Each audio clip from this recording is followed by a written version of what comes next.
కార్తీక మాసంలోని భగవన్ నామస్మరణ ఎంత విశిష్టమైందంటే అంత విశిష్టం.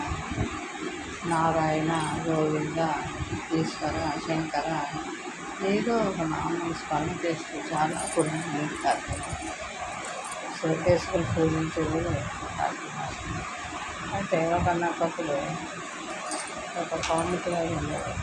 వాడు ధనపిచ్చి మాట ఎప్పుడు పుణ్యం పిడులు వెళ్ళడం చేయడం లేదు, దేవుని స్మరణ లేదు, గొడ్డలు పిచ్చుకుంటూ డబ్బు కోసం మనుషులు పీడిస్తూ పాప జీవితం జీవించాడు.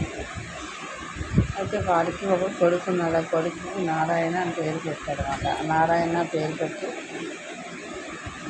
ఆస్తిని చూడబెట్టి సంపాదించాడు. అయితే మరణించే ముందు వాడి మీద వ్యామోహంతో నారాయణ నారాయణ నారాయణ అనేసి వ్యామోహంతో పిలిచాడు. చనిపోయాడు. అప్పుడు విష్ణు భక్తులు వచ్చారు. ఇంటికి వైకుంఠానికి తీసుకెళ్ళాను.